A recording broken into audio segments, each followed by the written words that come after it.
Hi అండి, welcome to my channel. ఈరోజు tasty and simply chicken fry అయితే చేసుకుంటున్నానండి.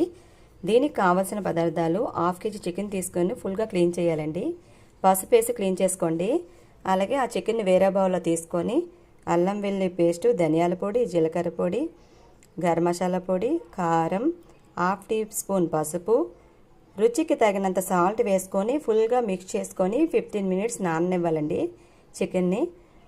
అలాగే స్టవ్ మీద పాన్ పెట్టి ఆయిల్ వేసుకొని ఆయిల్ హీట్ ఎక్కగానే కాస్త ఎక్కువ కరివేపాకు వేసుకొని పచ్చిమిరపకాయలు ఒక 4 వేసుకొని బాగా వేయించుకోండి.